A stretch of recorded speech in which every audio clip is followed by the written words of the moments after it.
o Sapo Convida hoje está com o Marcelo Dias, da Dia Azul de Cinema, de Brasília. Estou muito feliz, Marcelo, muito obrigada por aceitar o convite de estar com a gente, mesmo que assim à distância.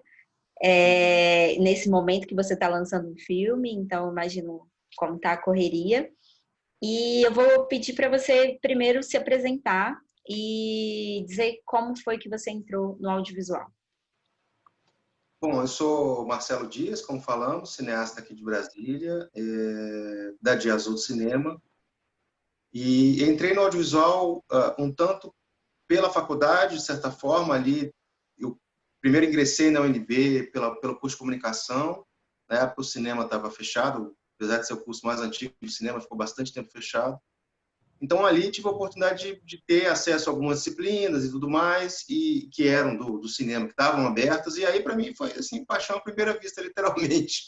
Comecei a entrar em set de filmagem, e aqui comecei a trabalhar na produtora que era da UNB, que era o CPCE, uma produtora educativa e cultural, que foi um celeiro importante assim para muitos de nós aqui, né, de Brasília, da minha geração, inclusive gerações anteriores à minha. Por lá passou o Eduardo Belmonte, André Luiz da Cunha, então muita gente veio por ali, e o próprio René Sampaio também trabalhou por lá em algum momento. E então foi por ali meio que começou. E aí começou uma história de começar algumas produções por aqui de curtas. E aí fui entrando nesse universo, mas sempre muito mais na ficção do que no documentário, né? Hoje eu estou mais no documentário do que na ficção, mas foi por aí um pouco. Marcelo, e eu queria falar também um pouco, rapidamente, que você foi um dos produtores contemplados no edital de TVs públicas, né? Que foi um edital super importante para a região Centro-Oeste, para a região Norte, porque foi, para quem não conhece, foi o primeiro e o único edital que o Fundo Setorial teve, que era regionalizado. Então, os produtores de cada região competiam entre eles, né? Entre os produtores da região. E foi uma possibilidade de vários produtores alavancarem, né, suas produtoras, e muitos saíram do curta e entraram para a televisão através desse edital. E você teve um projeto, eu queria que você falasse sobre ele, sobre essa experiência. Sim, dá uma saudade, né? Foi bem ali, né? E já mudou tanto. Não, assim, TVs públicas é uma coisa incrível, assim, realmente é uma oportunidade de a gente falar sobre os nossos temas regionais, ou não só regionais, mas com parceiros daqui. Assim, uma oportunidade incrível. E sim, foi por ali, eu trabalhei junto com a Delvair Montagnier, que é uma realizadora aqui de Brasília, antropóloga também, já de uma experiência vasta aí na antropologia. E nós, na ocasião, fizemos um documentário com experiências de pessoas que migravam de suas regiões e países para cá, para o Vale do Amanhecer, em busca de uma transformação mais profunda de vida, de filosofia e tudo mais. Então, a gente acompanhou alguns desses personagens e como que eles encontraram essa nova vida, ou se encontraram ou não, o que aconteceu, né, com essas perspectivas dele. Então, chama Terra de Luz, o documentário. Ele estava exatamente nessa linha que tratava de migração e religiosidade, né, do edital de TVs públicas. E dali para frente, no ano, se não me engano, logo posterior, eu tive a oportunidade de fazer uma oficina com outros produtores, de dar nessa oficina sobre formatação de projetos para o TV pública, para o edital TVs públicas. E então ficou assim, algo para mim muito xodó mesmo, assim, sabe? Eu tive a oportunidade de produzir, e lá conheci uma queridíssima Lidiana, que está aqui falando comigo, e João Novaes, enfim, pessoal, a experiência que a gente teve, a oportunidade que a gente teve de fazer essa ponte Distrito Federal Goiás, né, que eu acredito bastante nessa produção regional, nessa possibilidade de coproduzir regionalmente. E eu acho que o TVs Públicas talvez tenha sido uma das primeiras oportunidades, né, mas trazendo esse intercâmbio. Anteriormente, eu tive a oportunidade de também ter um projeto no Doc TV Brasil, e, de certa forma, talvez seja o que origina a ideia do regionalismo, né, de regionalizar a produção, mas o TVs Públicas tinha uma proposta ainda mais intensa nesse sentido, e até porque não tinha exclusivamente um ou dois projetos de cada região, mas era muito mais amplo, né? Então, foi assim uma espécie de continuidade do Doc TV, e tô louco para que volte, claro, né? Que a gente tenha não só um TVs públicas, mas outros projetos, outras possibilidades de produzir nossos trabalhos aqui em parcerias. Então, eu queria que você respondesse como é, o que é ser um diretor do Centro-Oeste do Brasil. Olha, eu sou muito grato assim por ter nascido por aqui e ter sido criado por aqui. Acho que a gente tem muito mais conexão do que desconexão, digamos, né? Apesar de ter essa coisa de Brasília ser um pouco afastada em algum sentido, o Distrito Federal em particular, um tanto, apesar de estar no quadradinho ali no meio de Goiás, mas eu acredito demais nessa relação, né? Assim, de grande parte dos projetos que eu estou desenvolvendo tem um pouco essa ponte, e acho mesmo assim que a gente tem uma coisa muito forte aqui cultural. Estamos falando não só do audiovisual, estamos falando da música, estamos falando das artes plásticas, estamos falando do teatro, estamos falando da dança, estamos falando de muita gente muito bacana que tem uma força muito grande, né?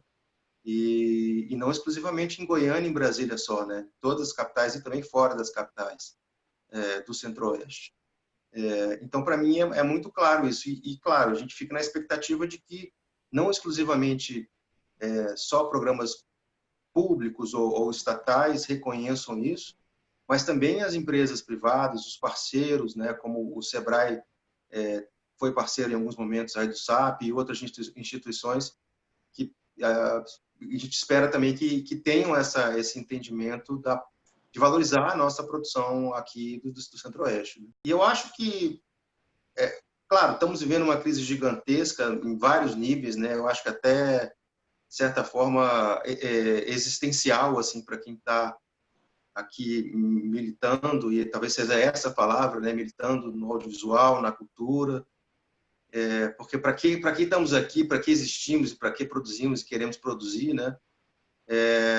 Mas para mim está muito claro cada vez mais assim como que a gente realmente precisa estar contando as nossas histórias, sabe?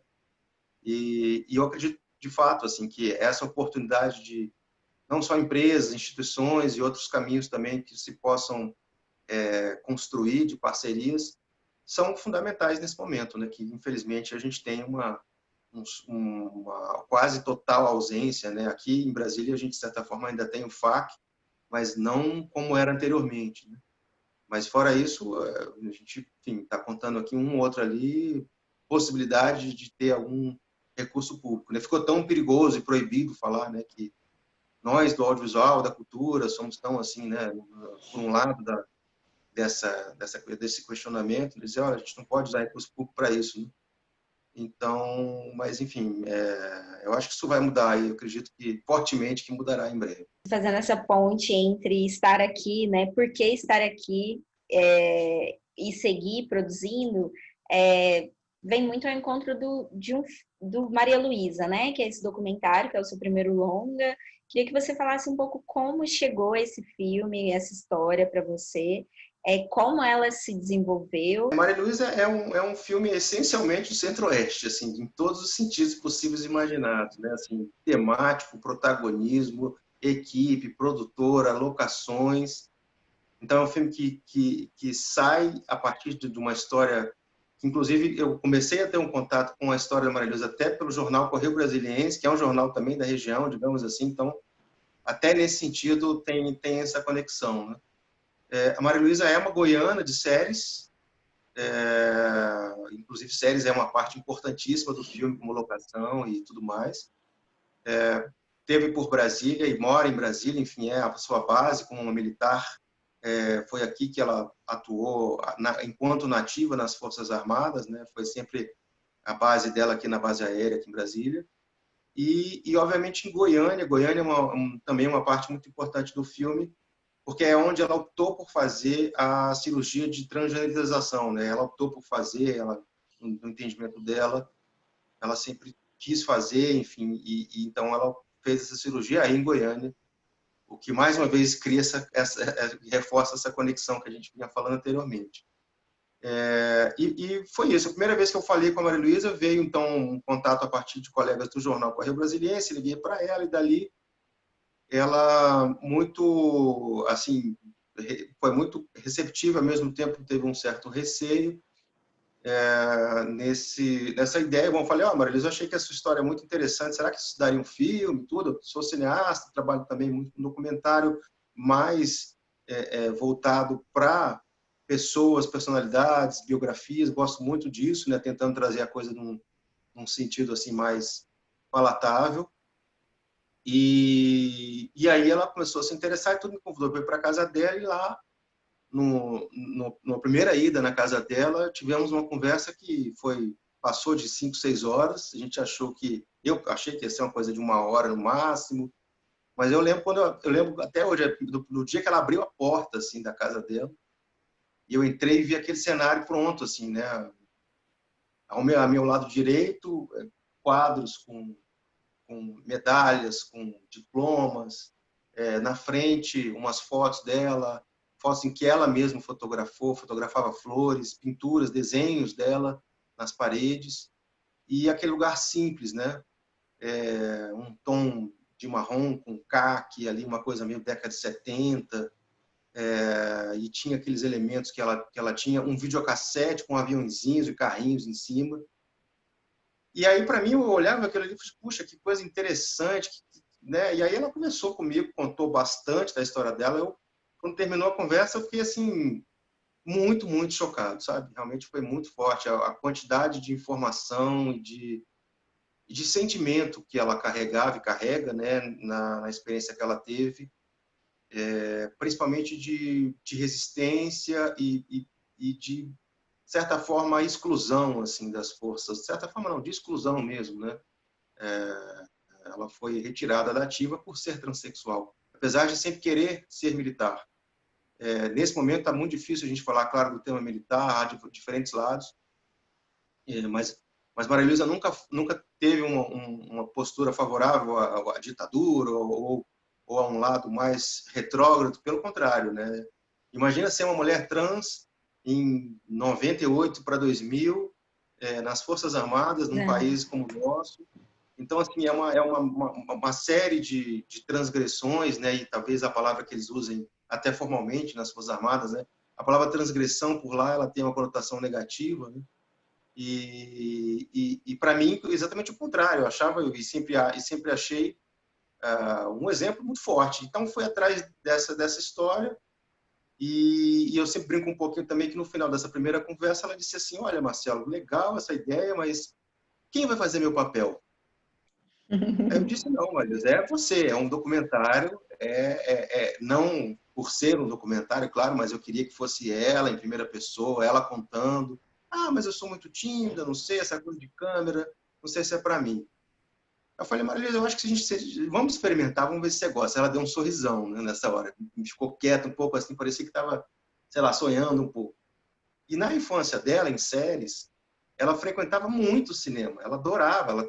Em alguns dos desenhos que estão no filme delas tem uma relação com o cinema, da forma como ela via, principalmente. Então, eu acho que ela viu ali uma oportunidade de se reconectar com essa experiência no cinema e também se ver. E aí, claro, é um processo longo de desenvolver o projeto, recurso para produzir, para finalizar, e agora chegando ao cinema.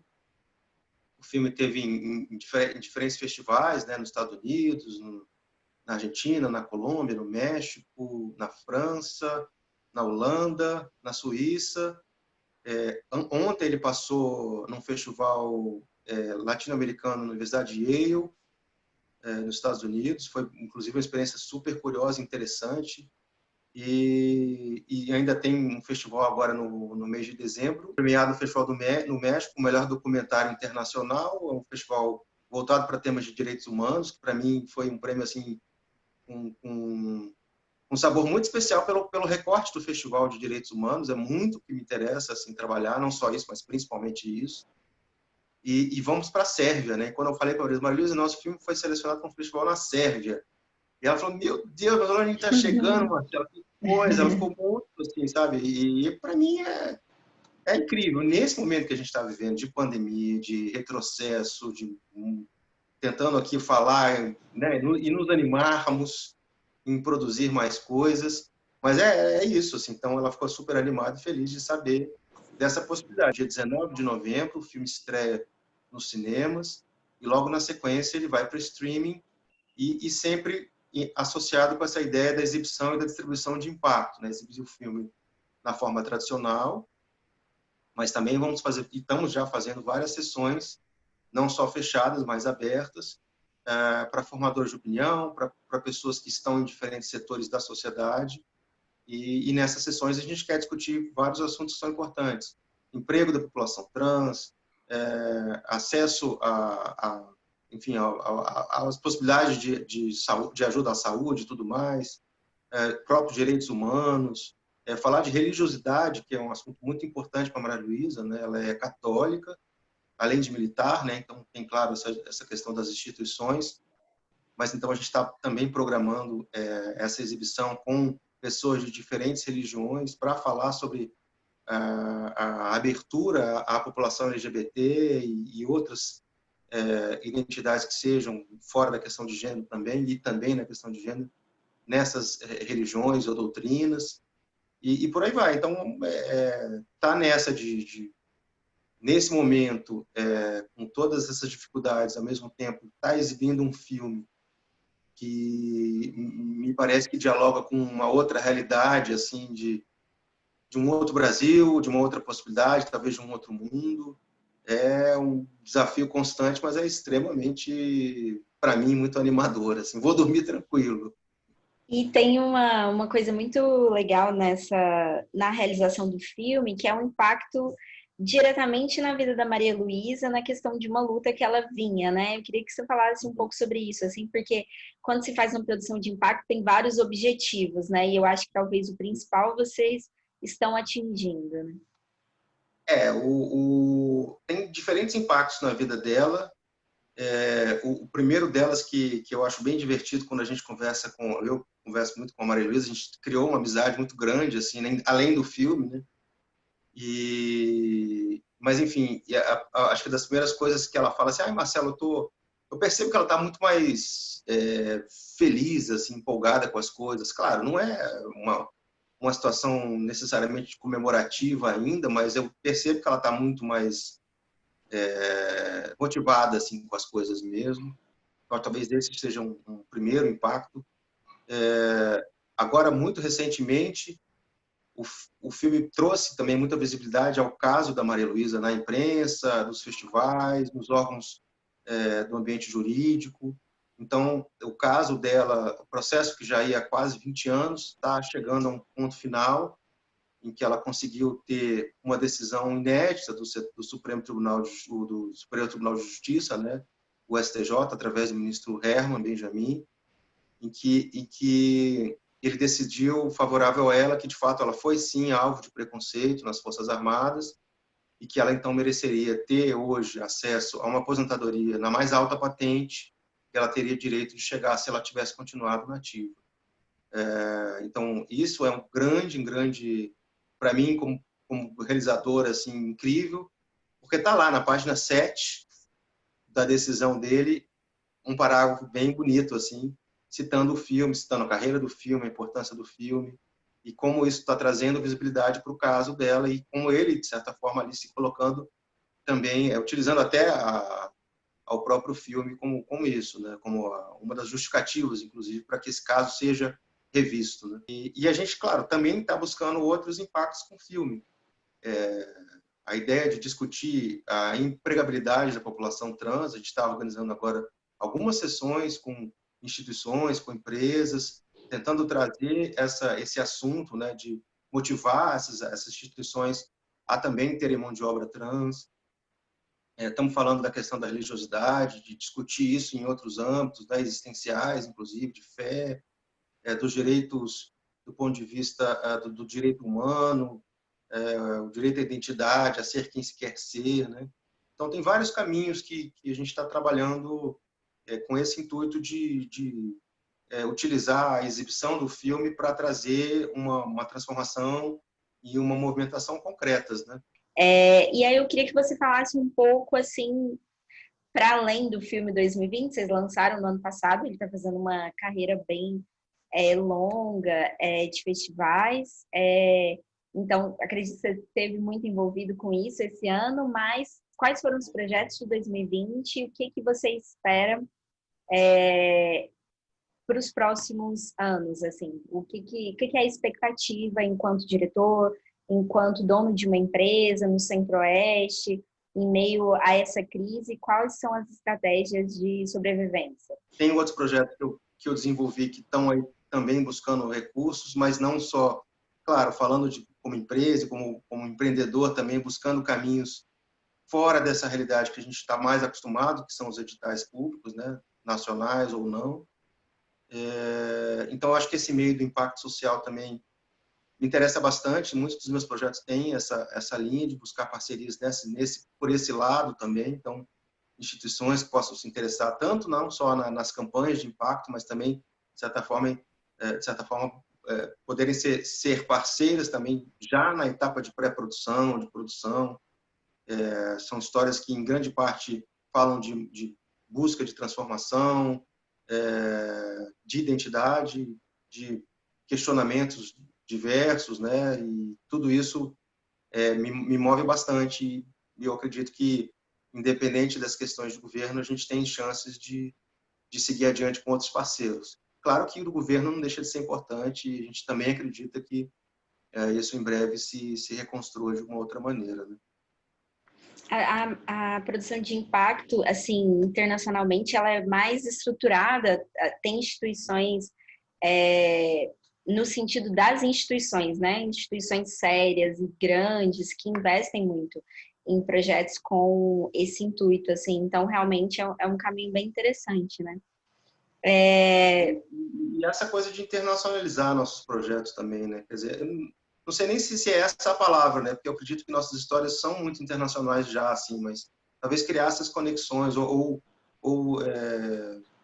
sei lá, reforçar conexões, né? Que talvez já existam, mas a gente talvez ainda não esteja tão atento a elas. Claro que, assim, eu não acho que o audiovisual, que a cultura estão em crise só no Brasil, né? Isso está acontecendo em vários outros lugares também, então não está fácil para ninguém. Aqui eu acho que é um pouquinho mais grave, né? Então, assim, a gente concorre também quando vai falar de um fundo internacional, de uma empresa internacional, de uma instituição, a gente passa a concorrer com o mundo, né? Não só com o nosso país ou a nossa região. Mas, por outro lado, eu acho que é muito bom porque a gente tem tido a oportunidade de tornar nossos projetos muito mais competitivos e positivos mesmo, e bons mesmo. E não tem vergonha de dizer, não. Já acho que a gente está fazendo muita coisa boa aqui no Centro-Oeste, tudo muito tranquilo. E o SAP, aliás, importante dizer, Maria Luísa passou pelo SAP, nossa distribuidora foi fechada no SAP, que é o Olhar Distribuição. Parceria aí ainda dando uma namorada no Videocamp, quem sabe Josi aí está ouvindo também. Muito animados com as possibilidades com a Videocamp, com outras, e para outros projetos também, que eu também conversei bastante nas rodadas no SAP, e é isso, assim, achar que estamos aqui no momento online, mas SAP do ano que vem, certamente, seja online ou não, também teremos mais parceiros aí, além dos governos, né? Sim, claro. E eu acho que é isso, assim, essa possibilidade de continuar acreditando, né? Eu também tenho muita confiança no que o Centro-Oeste oferece, assim. Para a gente encerrar, eu queria que você desse uma dica para quem está começando. Quem é do Centro-Oeste, está saindo lá da UNB, da UEG, do IFG, da UFMS, quais são os aprendizados assim que você falaria? Assim? Olha, eu acho que o primeiro deles, e não sei se é um bom conselho, mas eu acho que é importante dizer assim, que eu acho que o audiovisual, o cinema, a cultura, de certa forma ampla também, eu acho que é mais que uma profissão, é uma forma de vida mesmo, assim, né? De você encontrar isso como sendo um caminho existencial, como eu falei no início também, e assim, que motiva em outras camadas, pelo menos minha aqui em particular, muito forte, além da questão só, como a gente fala, profissional, parece que é uma coisa mais objetiva e tal, né? Então, acho que quem se dedica a esse setor nosso, está saindo das universidades ou está ainda nas universidades, precisa estar muito aberto realmente a ter a oportunidade de trabalhar, primeiro, em diferentes funções, em diferentes filmes diferentes, em histórias diferentes, ter a oportunidade de, literalmente, assim, se colocar parceiro, né, e parceira, parceiro que eu estou querendo dizer nesse sentido agora que a gente está vivendo, principalmente, porque os cachês, obviamente, estão cada vez mais reduzidos, as coisas estão mais difíceis, e acaba também sendo uma oportunidade para quem está nas universidades, está saindo das universidades, a ter uma primeira experiência, ou uma segunda, ou uma terceira, e por aí vai, né, experiências. Então, acho que tudo isso é muito bacana. E tenho visto também muitas produções que saem das universidades, grupos que estão saindo. Aqui em Brasília, que eu acabo tendo mais contato, vejo muito isso, produtores que estão saindo das universidades e se juntando, buscando se manter de alguma maneira, né? Mas eu acho que é isso. Então, assim, por outro lado, estamos vivendo essa situação caótica, né, da cultura, mas eu não sei, tenho fé que isso é passageiro, que vai deixar a gente mais forte, e eu acho que esse pessoal que está saindo das universidades agora, que sai já nesse momento, talvez leve um susto gigante aí, muitos talvez desistam pelo caminho, mas eu tenho certeza que quem passar dos próximos 2, 3 anos, olha que vai sair forte, vai ser difícil derrubar, eu acho. Essa galera das universidades aí, quem sair daí e passar para frente, eu Vai mudar tenho de fé. fase, né? Vai subir, é um jogo, né? O audiovisual no Brasil, a gente vai mudar de fase. Eu acho que em 2 anos a gente deve mudar de fase, realmente, para todo mundo, assim. Eu acho que a gente, enfim, assim espero também. Com certeza. Marcelo,